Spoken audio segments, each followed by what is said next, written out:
Assalamualaikum warahmatullahi wabarakatuh. Pemirsa, jumpa lagi bersama saya Ria Helpeni dalam podcast Tamu Tribun. Di kesempatan hari ini sudah hadir tamu-tamu yang sangat istimewa ke Geraha Tribun, yaitu yang pertama Rektor UKB atau Universitas Kader Bangsa, Ibu Dr. Vika Minatawatan, MKes. Assalamualaikum warahmatullahi wabarakatuh. Selamat datang di Geraha Tribun, Ibu. Selamat datang, Ibu. Iya. Terima kasih. Kuning nih, cerah. Insya Allah cerah juga masa depan UKB. Insya Allah. Nah, Ibu Vika, saya sebutnya Ibu Vika nggak apa-apa ya? Boleh. Vika juga nggak apa-apa. Oh ya. Ibu Vika ditemani oleh Wakil Rektor 3 UKB, yaitu Bapak Dr. Ilham Jaya SH MHum MPD. Terima kasih. Assalamualaikum. Assalamualaikum. Selamat Bapak. pagi. Mudah-mudahan Ya. bahagia selalu. Amin ya rabbal alamin. Bapak juga dan semua ibu-ibu. Nah, yang ketiga ada Ibu Dr. Minarti SST MKes. Ibu Minarti adalah Dekan Fakultas Kesehatan UKB. Selamat datang. Ya, waalaikumsalam warahmatullahi wabarakatuh. Nah, kita bicara tentang UKB yang lagi happening saat ini. Tentu dengan tone yang positif ya kali ini ya. Nah, kita akan mengangkat tema tentang UKB mengajak para mahasiswa untuk kembali ke kampus. Nah, tapi sebelumnya kita mau lihat dulu nih apa background dari profile dari UKB sekaligus profile dari rektor yang terbilang baru nih. Belum setahun? Udah pas 1 tahun. Pas 1 tahun. 2 bulan. Ya, oke. Jadi kita mau mengenal lebih jauh Ibu Vika Minatawatan. Silakan Ibu. Assalamualaikum warahmatullahi wabarakatuh. Waalaikumsalam warahmatullahi Perkenalkan, nama wabarakatuh. saya Vika Minatawatan. Pada saat ini saya menjabat sebagai Rektor Universitas Kader Bangsa periode 2024-2029. Ya. Ya, Ibu udah 1 tahun ya kurang lebih ya. Jadi udah 1 tahun langsung populer. Nah, kali ini kita mau tahu juga nih sampai sekarang mungkin mahasiswa dari UKB udah berapa lama tentunya dari awal berdirinya sampai sekarang. Kemudian jumlahnya mungkin bisa menambahkan mungkin Pak Ilham. Terus kemarin kita malah share tentang prestasi-prestasi dari UKB dan mahasiswanya. Silakan Ibu. Oke, terima kasih Ibu Yeni. Jadi Universitas Kader Bangsa itu berdiri tahun 1999 dan pada saat ini UKB sudah kurang lebih 25 tahun masuk ke 26 tahun. Universitas Kader Bangsa ini pada awal berdiri itu ada 3 prodi program studi, yaitu ada Akademi Analis Kesehatan, Akademi Teknik Ronsen, dan juga Akademi Refraksi Optisi. Di mana 3 prodi ini adalah 3 prodi yang cukup populer ya Bu ya, karena terbilang jarang di kampus-kampus yang lain, dan memang pada saat tahun 99 itu memang sangat dibutuhkan, mungkin bahkan sampai sekarang. Nah, ini mungkin juga nanti sekaligus kita promosi, kebetulan itu saya juga membawa Dekan Fakultas Kesehatan, karena 3 program studi yang saya sebutkan tadi itu mungkin hanya satu-satunya ya di Sumatera Selatan. Nah, terus kita berjalan seiring waktu, bertambah berbagai program studi sampai dengan 25 tahun Universitas Kader Bangsa berdiri. Sekarang ini kita sudah ada 5 fakultas dan 1 program pascasarjana. Dan fakultas kita diantaranya adalah Fakultas Kesehatan, Fakultas Kebidanan dan Keperawatan, Fakultas Farmasi, Fakultas Ekonomi, Fakultas Hukum, dan pascasarjana. Nah, pada tahun 99 sampai sekarang ini ya kurang lebih kita sudah ada hampir 20.000 alumni ya Bu ya dari tahun pertama berdiri. Dan tersebar di seluruh Indonesia. Luar biasa. Bahkan ada yang di luar negeri, di Arab Saudi, dan ada beberapa negara juga ya karena mereka tugas di sana. Dan sekarang masa-masanya menerima mahasiswa baru pastinya ya. Untuk 5 fakultas itu. Nah, mungkin daya tampungnya ya, berapa banyak bisa diceritain? Kalau daya tampungnya itu kita maksimal ya, satu kelas itu ada 40 40 mahasiswa ya Bu ya, mahasiswa. Jadi kalau misalnya lebih dari 40 sampai 60 biasa kita buka beberapa kelas. Oh ya, sekarang yang sedang berkuliah dari tahun pertama sampai seterusnya mungkin bisa disebutin angkanya. Kalau tahun pertama maksudnya berarti yang sekarang masih aktif. Semua ya? yang sekarang aktif berkuliah.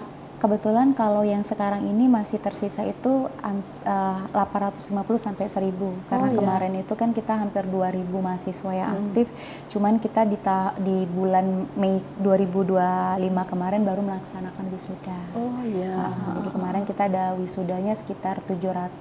Oh, luar biasa. 635 mahasiswa. Jadi sekarang sedang buka, bisa disebutin mungkin sampai kapan bisa mendaftar mahasiswa baru? Kalau untuk mahasiswa baru sebenarnya kita terimanya mungkin sampai maksimal di November ya.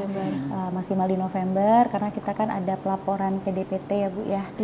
Tapi biasanya kita itu puncak-puncaknya penerimaan mahasiswa itu di bulan Agustus sampai dengan Oktober. Maksimal itu di bulan November. Awal perkuliahan baru dimulai di September. Dan untuk penerimaan mahasiswa baru ini kita juga menerima program KIP.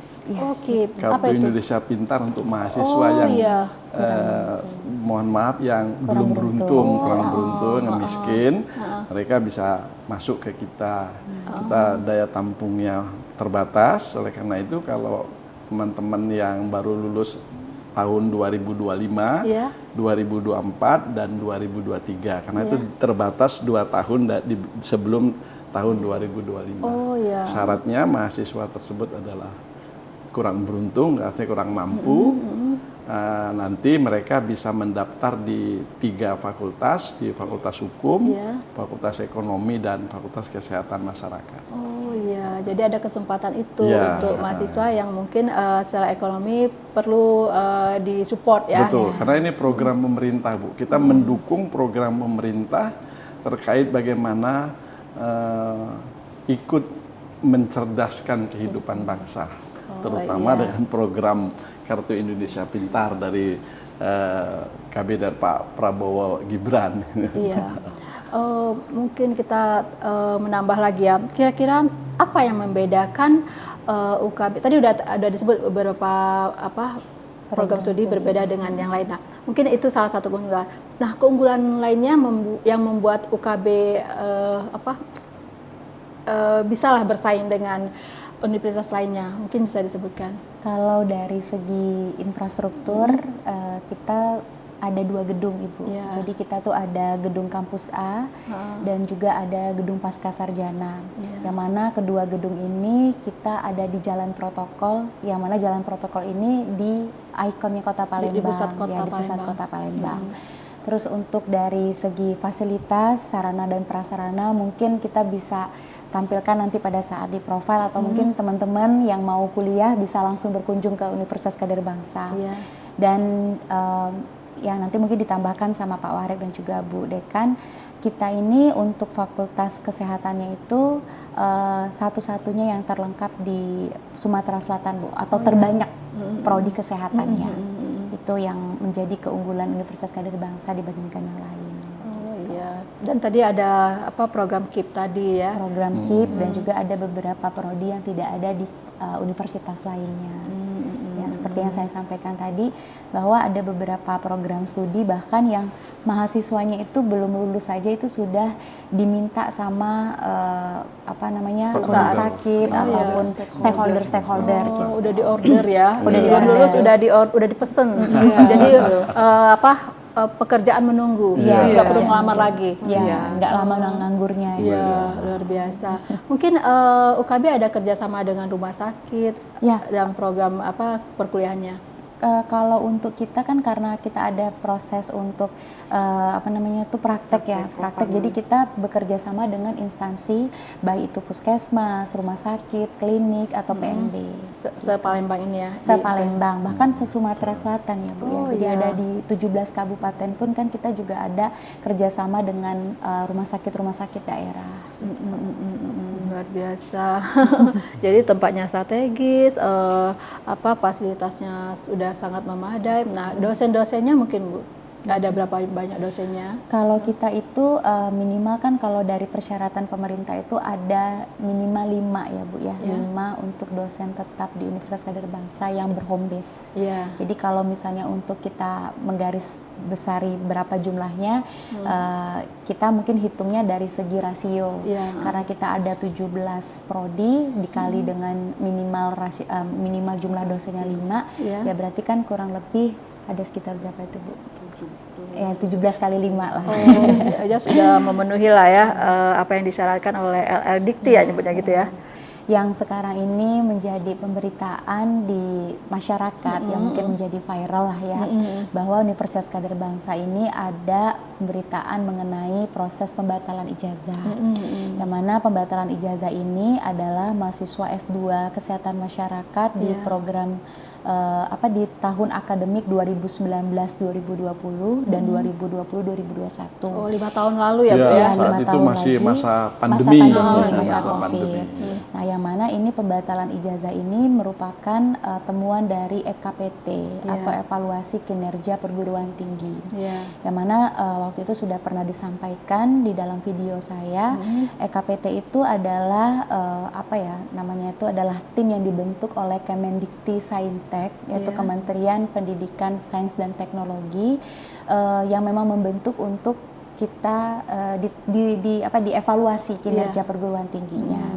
Nah, pada saat itu temuan yang didapat adalah ada beberapa mata kuliah di dalam program studi S2 Kesmas ini yang belum sesuai dengan SNDikti atau Standar Nasional Pendidikan Tinggi.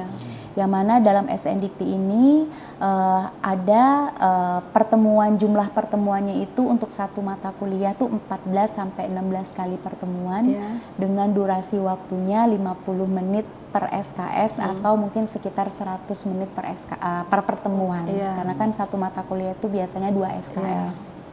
Nah, di dalam temuan EKPT itu yang tadi mungkin salah satunya kan karena kita mendapatkan sanksi pembinaan administratif berat, yang mungkin kita tidak bisa salahkan juga, ada kekurangan pada saat itu ya, karena tadi sudah disebutkan ada pandemi. Jadi ada beberapa mata kuliah ini yang memang jumlah pertemuannya belum sesuai dengan SNDikti. Artinya ada beberapa mata kuliah yang cakupan perkuliahannya belum 14 sampai 16 kali pertemuan atau durasi waktunya yang kurang dari 100 menit per pertemuan. Nah, inilah yang menjadi alasan daripada pembatalan ijazah mahasiswa Universitas Kader Bangsa di program studi S2 Kesmas di tahun akademik yang sudah saya sebutkan tadi gitu. Sebenarnya itu pada saat pandemi itu kan Bu, kan mereka ini melakukan kuliah tetapi menggunakan daring. Kuliahnya daring ya. Daring. Nah, pada saat itu pelaksanaannya sudah dijalankan. Mungkin pada saat pelaporan itu masih ada hal-hal yang dirasa kurang. Oleh karena itu kita menerima bahwa ada kekurangan jam pelajaran sesuai dengan standar yang ditetapkan. Nah, itu yang menjadi masalahnya itu, karena problem daring pada saat itu kan kita kadang-kadang sangat untuk melaksanakan kegiatannya agak mengalami kesulitan. Dan itu baru terpantau setelah sekian tahun berikutnya. Setelah 5 tahun baru ada evaluasi untuk belajar mengajar di 5 tahun yang lalu ya. Dan kebetulan pada saat ini rektornya udah dijabat oleh Ibu Vika ya. Nah, mungkin untuk tadi kan baik lagi UKB mengajak supaya mahasiswa yang tadi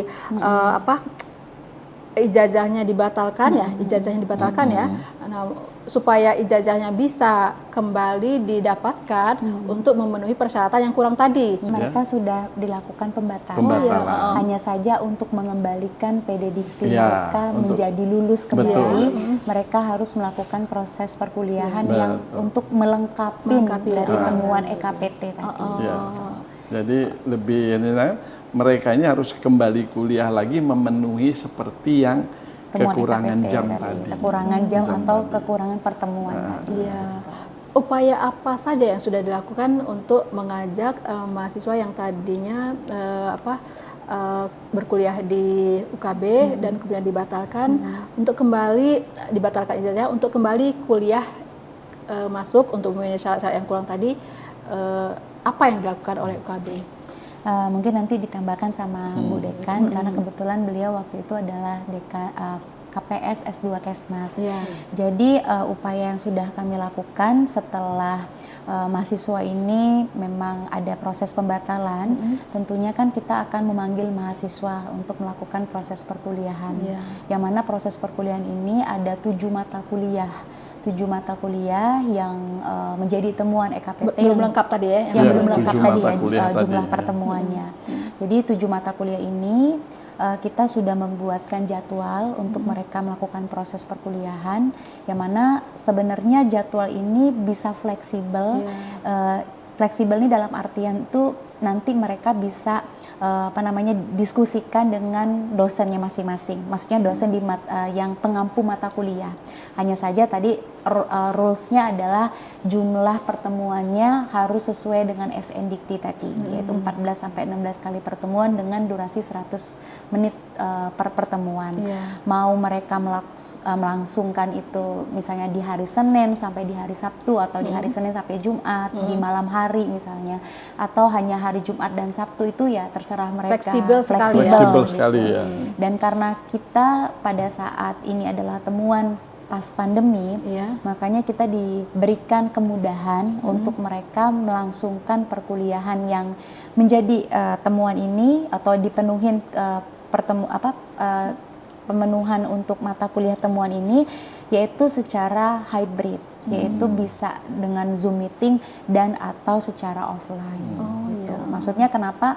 Kalau dulu kan Zoom meeting, maksud saya kita juga memberikan fasilitas di kampus jika mahasiswanya itu mungkin memang mau kuliahnya secara offline, gitu kan, maksudnya bertemu langsung sama dosennya, kita akan fasilitasi gitu. Ya, tapi tadi saya bilang ini adalah temuan EKPT yang harus kita lengkapin gitu untuk mereka bisa direkomendasikan kembali di PDDikti untuk agar menjadi aktif lulus kembali gitu. Yang sudah kami lakukan adalah kami melakukan panggilan, sudah melakukan panggilan lewat mahasiswa, yaitu secara lewat WhatsApp. Kita melakukan 2 panggilan, yaitu di tanggal 12 Juli kemarin, terus itu sama tanggal 19 Juli. Dan kita akan melakukan panggilan selanjutnya, nanti mungkin ada jadwal yang akan kami tentukan untuk panggilan ketiga, dan itu adalah panggilan terakhir.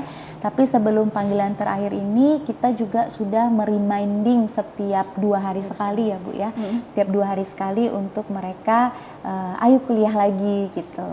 Karena kan istilahnya kan ini ada beberapa mata kuliah yang memang belum dipenuhin pada saat pandemi kemarin gitu. Jadi ya kita kuliah ini kan sebenarnya namanya mahasiswa ya, bukan hanya mahasiswa sih, sebenarnya kita pun juga sebagai long life learner. Jadi kan kita tuh pasti ada ilmu pengetahuan yang akan berkembang terus. Jadi nggak ada salahnya kok sebenarnya mereka melakukan proses perkuliahan lagi sembari menambah keilmuan yang mungkin mereka ada sempat lupa karena sudah 5 tahun berkuliah gitu. Jadi sebenarnya poinnya adalah ayo kita kuliah lagi. Kita kan kuliahnya ini kan bisa di mana saja, maksudnya bisa Zoom meeting, bisa buka Zoom meetingnya nanti pada saat di rumah atau di kantor atau di kafe. Yang penting setelahnya teman-teman yang proses perkuliahan ini sudah diberikan kemudahan. Jadi ayo kita kuliah kayak gitu. Iya. Udah sangat fleksibel ya. Sangat fleksibel. Dan pendekatannya mungkin lebih familiar gitu ya. Pendekatan dilakukan, terus udah 2 kali diminta untuk memenuhi perkuliahan yang belum sempurna mungkin sebelumnya. Mungkin nanti tambahan dari Bu. Ya silakan Bu Minarti. Izin menambahkan Bu Yeni yang pembicaraan dari Bu Rektor tadi, bahwa kita juga yang upaya tadi bahwa kita itu bukan hanya memanggil saja ya Bu Rektor, tapi kita sudah ada pedoman dari pembatalan ijazah. Nah, pembatalan ijazah itu memang sudah disahkan oleh kader bangsa, tapi sudah diketahui oleh tim EKPT dan L2 Dikti juga. Jadi kita memanggil, menjadwalkan yang di tahun 2024 itu sudah ada memang SOP dan pedomannya. sudah sesuai dengan syarat-syarat kita untuk bukan lepas ya Dok bahasanya kalau dari EKPT itu. Kita memang sudah ada pedoman dan SOP untuk proses pembatalan ini. ijazah. Jadi kita bukan pembatalan ini tuh yang digaungkan pada masyarakat itu, ini pembatalannya sepihak. Karena kalau sepihak pasti kita akan hanya batalkan saja. Tapi kan pada saat sebelum proses itu berlangsung, kita sudah melakukan Zoom meeting sama mahasiswa. Bahwa ada proses, sudah ada komunikasi, sudah ada komunikasi awal antar. bahwa ada pembatalan, maksudnya ada temuan EKPT dengan jumlah mata kuliah yang kurang ini, yang kemungkinan ketika dibatalkan ini harus ada proses perkuliahan ulang untuk memenuhi persyaratan tersebut. Gitu.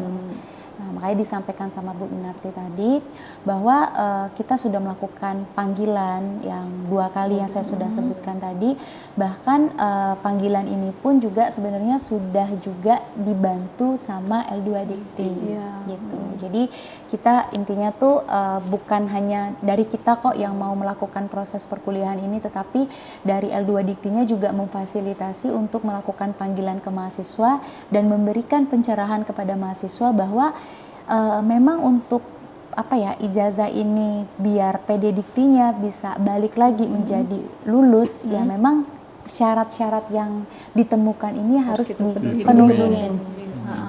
Nah, untuk nanti berkuliah lagi, apakah ada biaya lagi yang disyaratkan mungkin untuk mahasiswa yang kembali berkuliah itu? Karena ini sudah menjadi tanggung jawab Universitas Kader Bangsa, karena proses perkuliahannya kemarin memang menjadi temuan yang memang harusnya menjadi kewajiban mereka, maka kami memberikan kebebasan biaya pendidikan alias bebas biaya.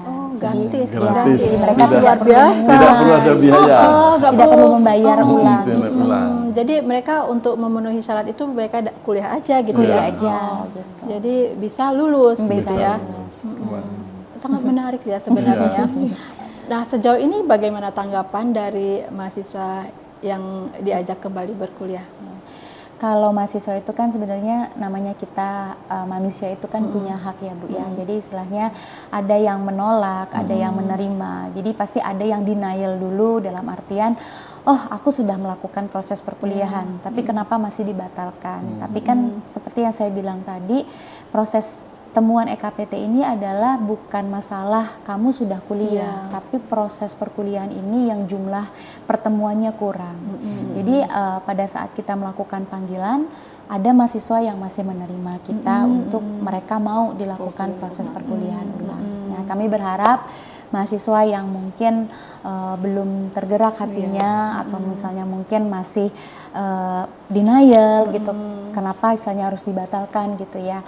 Ya kami berdoa semoga nanti sampai panggilan terakhir atau sampai proses perkuliahan ini akan jalan, mahasiswa tetap mau gitu ya untuk kuliah. Sejauh ini pintu masih terbuka. Ya, pintu masih terbuka. Masih ada waktunya gitu ya. Karena kami menganggap mahasiswa-mahasiswa itu adalah anak kami semua. Seperti keluarga. Kasih kekeluargaan.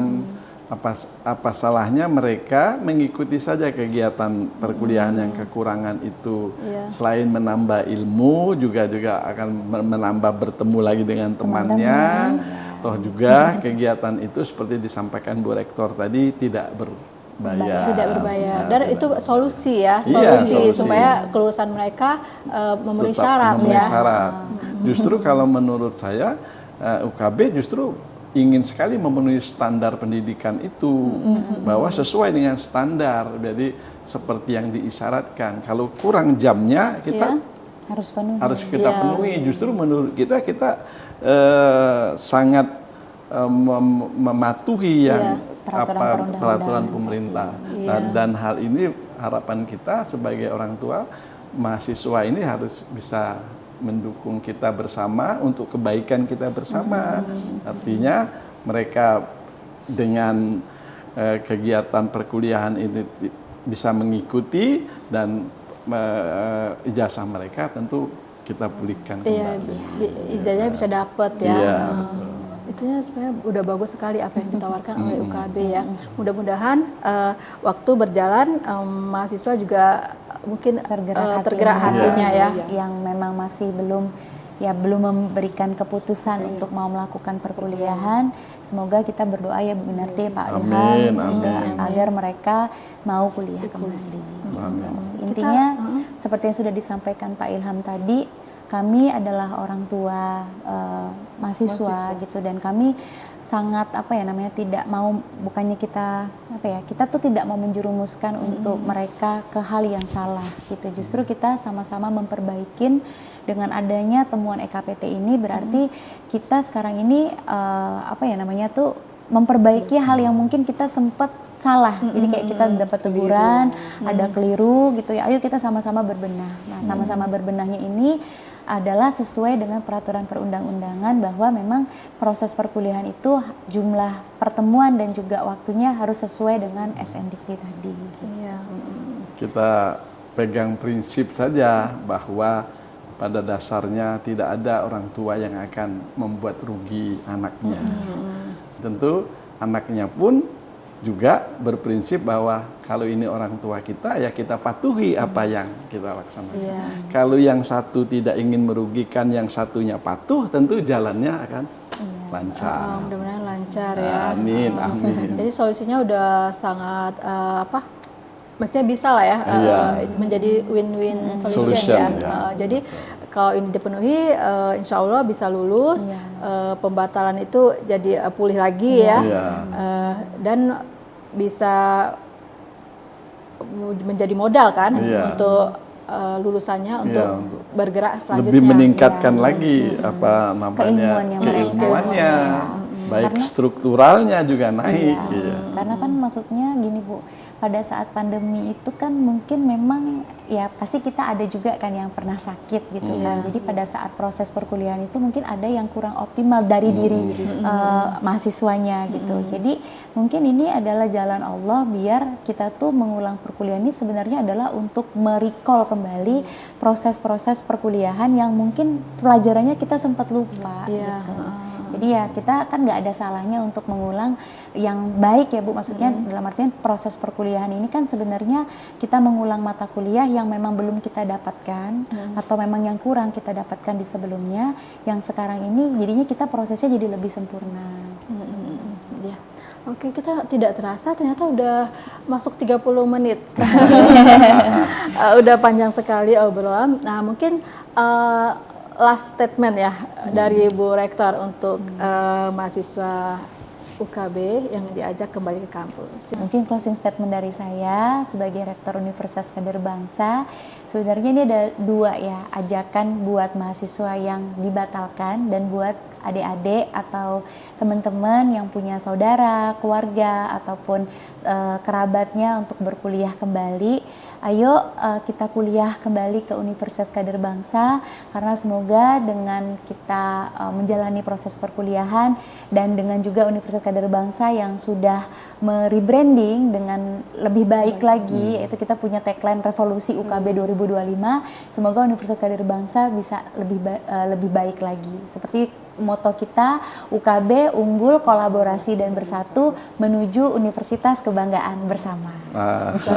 Sip. Mudah-mudahan apa yang disampaikan oleh Bu Rektor, Bapak Wakil Rektor, dan Bu Dekan bisa menggerakkan hati mahasiswa UKB untuk kembali ke kampus UKB. Amin, amin. Demikian dulu mungkin bincang-bincang kita hari ini. Insya Allah kita akan sambung lagi di kesempatan berikutnya ya dengan topik yang berbeda. Terima kasih banyak atas kehadiran Bu Vika, Pak Ilham, dan Bu Minarti.